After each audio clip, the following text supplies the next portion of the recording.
हमारा इंसान हम बनेंगे, इंसान बन गए तो भगवान भी बनेंगे, इंसान बन गए तो।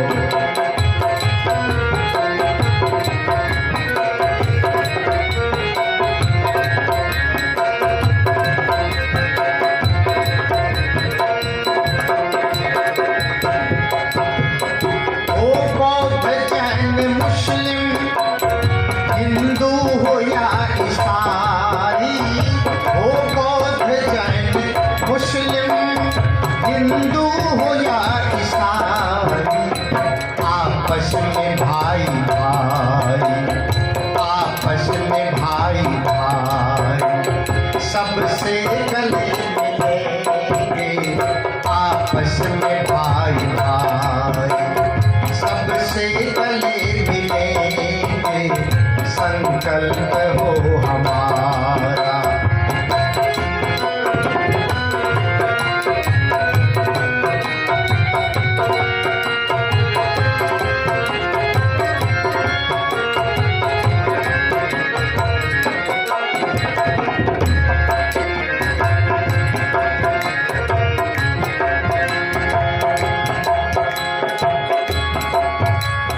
हम एक ही गगन के चमके हुए सितारे,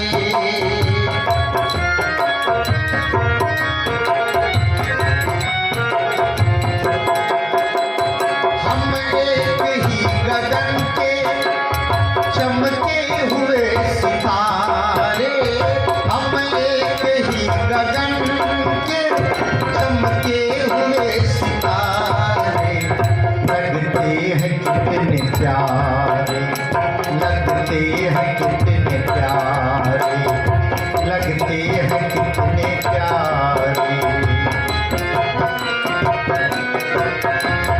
खिलते रहे खिलेंगे, लगते हैं कितने प्यारे, हंसते रहे हंसेंगे, संकल्प हो हमारा।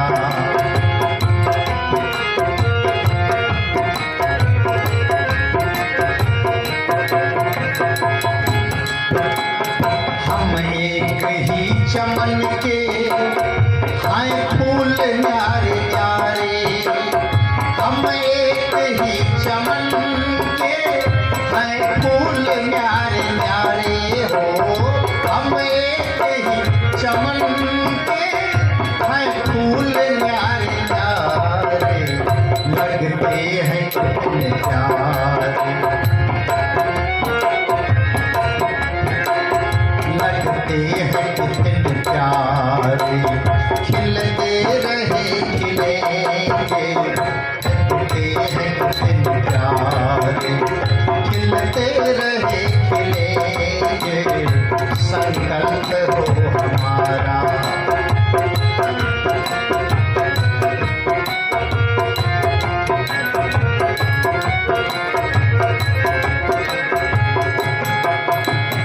हम एक ही मंदिर तो एक ही है, दीपक है न्यारे न्यारे,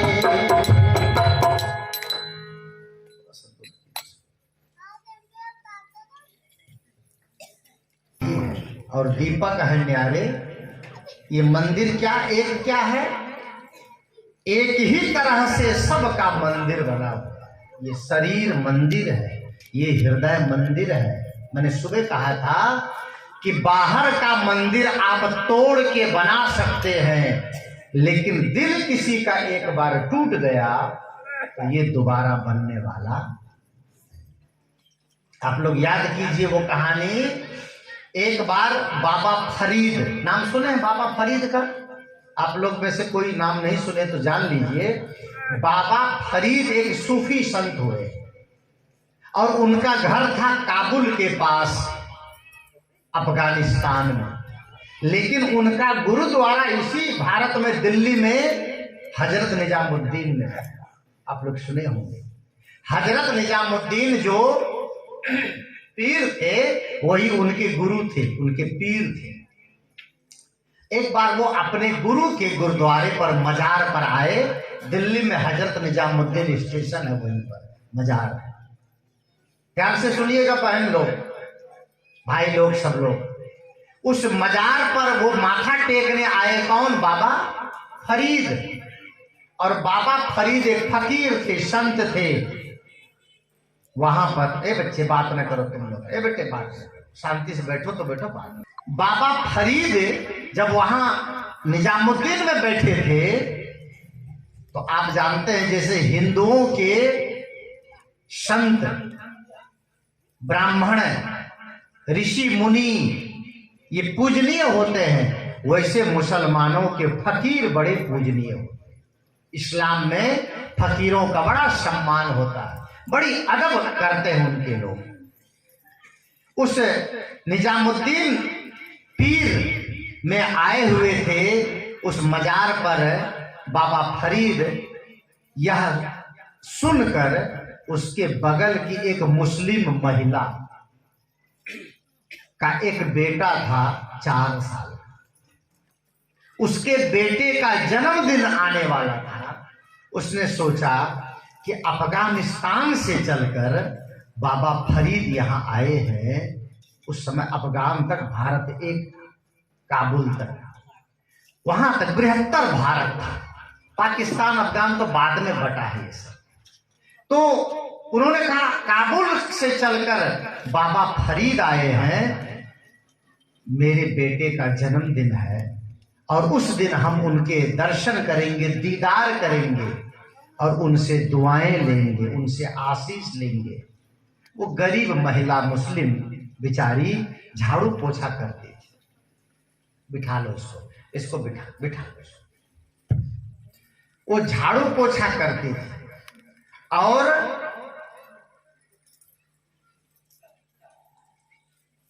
दो 5 रुपये महीना में कमा पाती थी। 2 रुपया भी मुश्किल से कमाती हो। उसने सोचा बाबा के पास जाऊंगी, बेटे को लेकर कुछ लेके जाना चाहिए। और ये नियम है कि संत के पास आप कभी भी जाएं तो खाली हाथ, ये नियम है।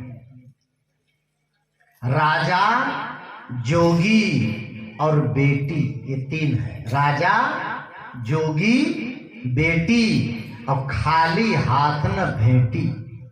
अगर भेंट करना हो, मिलना हो तो खाली हाथ कभी भी न जाए। बेटी के यहाँ खाली हाथ न जाए, कुछ लेके जाए। और राजा कहते हैं शासक को।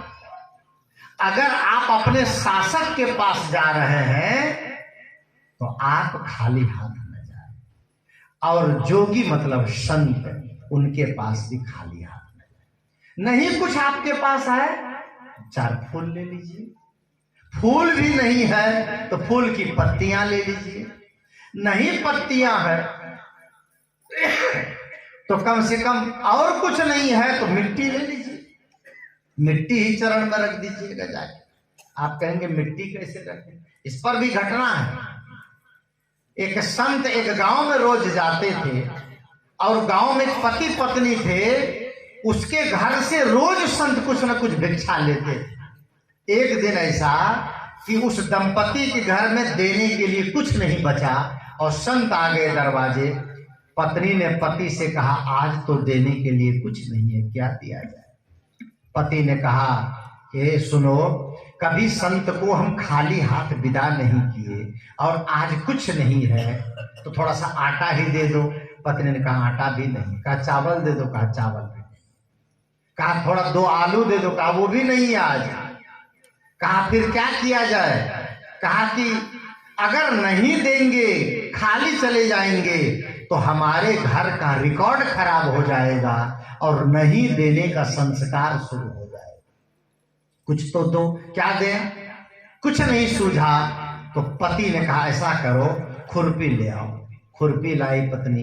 पत्नी ने कहा खुरपी क्या करोगे? कहा लाओ तो सही।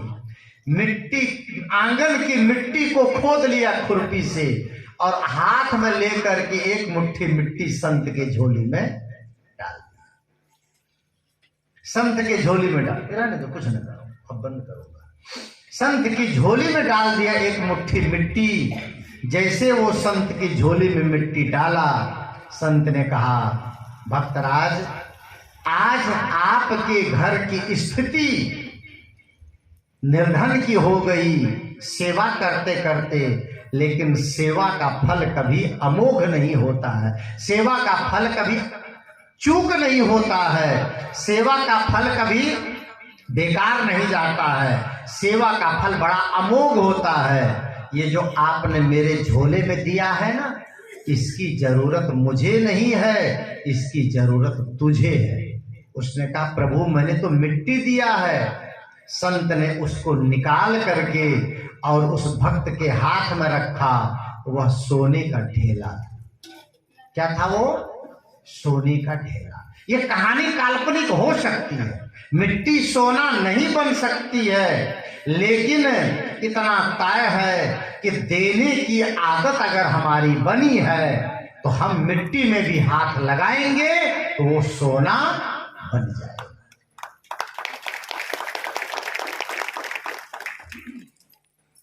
बाबा फरीद के पास वो महिला जाने को सोचती है बेटे को लेकर, क्या दूं? पता लगाती है कि बाबा फरीद क्या चीज पसंद करते हैं, वही मैं लेके जाऊंगी। तो पता चला बाबा फरीद जलेबी बहुत प्यार से खाते हैं। जलेबी, मीठी वाली जलेबी। इसे छत्तीसगढ़ में जलेबी उसको भी कहते थे, बासी को भी। क्या कहते थे? बासी को पहले खाते थे लोग, बासी भी जलेबी बोलते थे। कहीं में सुनता था बचपन में मैं, अब तो नहीं। हाँ, लेकिन जलेबी मतलब जो गोल गोल बनाते हैं कड़ाही में तेल में, उसको पता लगाया तो पता चला कि बाबा फरीद सब मिठाई से पसंद है उनको जलेबी। उसने कहा बहुत बढ़िया। उन्होंने 5 रुपया जोड़ के रखा था बाबा फरीद के, तो 2 रुपया दिया बेटा के हाथ में कि बेटा बाबा फरीद के पास जाना, 2 रुपया दे करके प्रणाम कर ले। और 2 रुपये की खरीद लिया जलेबी, और 1 रुपया अपने पास रखी कि मैं भी खाली हाथ कैसे, कुछ मैं भी भेंट दे दूं। अब जलेबी लेके बच्चे को लेके बड़ी खुशी से वहां पहुंचती है, बाबा फरीद के सामने जलेबी रखती है, बच्चा 2 रुपये रखकर प्रणाम करता है, खुद वो 1 रुपया रखकर प्रणाम करती है और कहती है, भगवान आपके दर्शन पाके, आपका दीदार करके मैं धन्य हो गई, और मुझे पता चला आप जलेबी बड़े प्यार से खाते हैं। आज मेरे बेटे का जन्मदिन है, मुबारकबाद दीजिए, दुआएं दीजिए, और इस अवसर पर आप जलेबी से मुंह मीठा कीजिए। बाबा फरीद कहते हैं, बेटी मैं जलेबी बहुत पसंद करता हूँ, तुम लाई हो बहुत खुशी की बात है, लेकिन बात यह है मैं जलेबी खा नहीं सकता हूँ। कहा क्यों? कहा कि मेरा रोजा चल रहा है। जैसे हिंदुओं में नवरात्र चलता है, नवरात्र देखो वहां लिखा है क्वार नवरात्र ज्योति कलश। तो ये नवरात्र में ये माताएं बहुत भूखी रहती, पता नहीं छत्तीसगढ़ में रहती है कि नहीं रहती है, 9 दिन तक भूखी। और ये लोग भी, आप लोग भी में से कुछ लोग रहते हैं 9 दिन तक नवरात्र उपवास। वैसे इस्लाम में मुसलमानों में रोजा होता है महीने भर का, वो रोजा में बहुत चीज उनका वर्जित होता है, बहुत चीजें नहीं खाते। उसने कहा, फरीद बाबा ने कहा, बेटी जलेबी तो मैं खाता था, बहुत पसंद है मुझे, लेकिन मैं अब खा नहीं सकता हूं, अभी मेरा रोजा चल रहा है।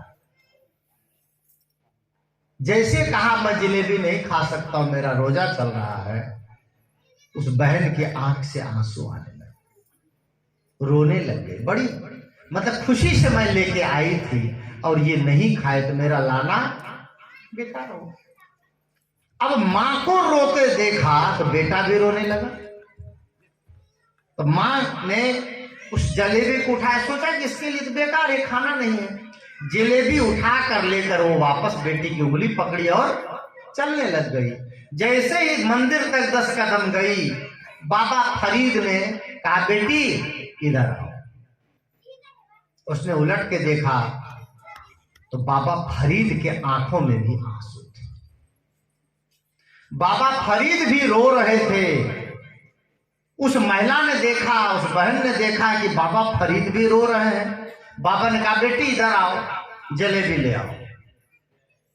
उसने कहा बाबा जलेबी क्या करेंगे आप? कहा लाओ मैं खाऊंगा जलेबी। महिला नजदीक आकर पूछती है बाबा आप जलेबी खाएंगे? कहा हाँ मैं खाऊंगा। कहा आपका रोजा चल रहा है? कहा मार गोली मेरे रोजे, ला जलेबी रख मेरे पास जलेबी, मैं खाऊंगा। उस महिला ने कहा आपका रोजा टूट जाएगा। कहा रोजा टूटे तो टूटने दे, पर तेरा दिल टूट के जा रहा है वो मेरे खुदा को मंजूर है। रोजा टूटे तो टूटने दे, पर इंसान का दिल टूट जाए ये मुझे कबूल नहीं है। क्या इससे बड़ा और कोई धर्म हो सकता है? इससे बड़ी और कोई भक्ति हो सकती है? मैं देखता हूं हमारे हिंदुस्तान में लोगों को, घर में बूढ़े माँ बाप इलाज के लिए तरस रहे हैं, और सावन का महीना आता है और धरते हैं कंधा पर कांवड़ और पहनते हैं गेरुआ कपड़ा और बोल बम बोल बम बोल बम। अब बोल बम बोलते बोलते बीच में गजेड़ी फंगेड़ी मिल गए तो उसका भी लगे चिलम पर चिलम। बोल बम, अब घर में डोकरा डोकरी तोड़े दम, अब बोल बम। क्या भक्ति है ये? क्या दिखावा है ये? क्या तमाशा है? इंसान को ठुकरा कर भगवान की पूजा जाली है। सतगुरु अभिलाष साहब की पंक्ति है, प्राणी से बैर बढ़ाकर ईश्वर पूजा जाली है। और कैसे है कि पूजा नमाज मंदिर मस्जिद ऐसे कुछ पंक्तियां अभी विस्मृत हो रही है कि इंसान को ठुकरा करके और अगर आप पूजा करते हो तो वो जाली काम है, वो धोखे का काम है। इंसान के अंदर भगवान ढूंढिए और यही मनुष्य का गुण है, यही मनुष्य का वरदान है। 5:30 से ज्यादा हो गया और ये भजन मैंने गाया था, ये अंतिम पंक्तियां गा रहा था।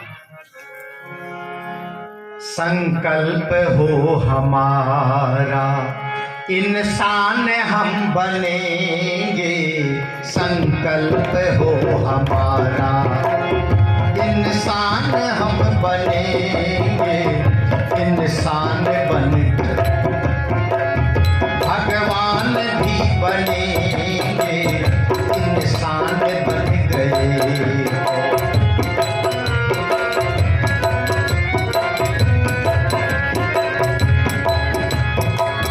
मंदिर तो एक ही है, दीपक है न्यारे न्यारे हो।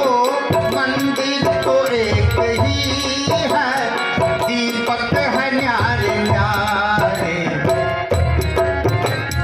लगते हैं कितने प्यारे, लगते हैं कितने प्यारे, जलते रहे जलेंगे, संकल्प हो हमारा।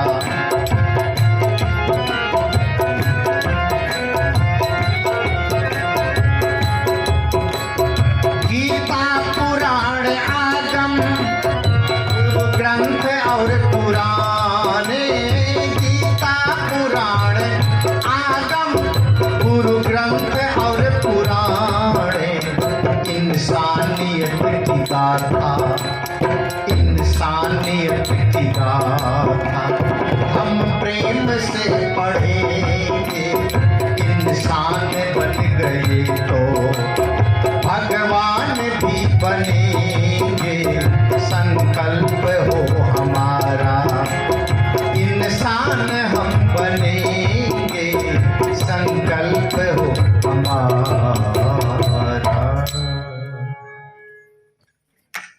मैंने सदगुरु कबीर साहब की एक साखी कही थी, मानुष तेरा गुण बड़ा और मानस न आवे काज, हाड़ न होते आभरण त्वचा न बाजन बाज। ए मनुष्य, आपके और हमारे गुणों की नाते ही महानता है। हड्डी के कोई गहने नहीं बनते, मांस किसी काम में नहीं आता, और चमड़ी का कोई बाजा नहीं बजता। बकरी के चमड़ी का तो बाजा भी बजता है, और बकरी के मांस भी लोग खा जाते हैं। पशुओं के हड्डी से भी कुछ न कुछ बनते हैं, लेकिन मनुष्य की हड्डी इतना घृणित है कि इसका कोई और काम नहीं आता है। लेकिन गुणों का विकास हो जाए तो मानव तू सबसे महान। इस महानता को समझें, अपने जीवन को सफल बनाएं। आप सबको बहुत बहुत धन्यवाद देते हुए अपनी वाणी को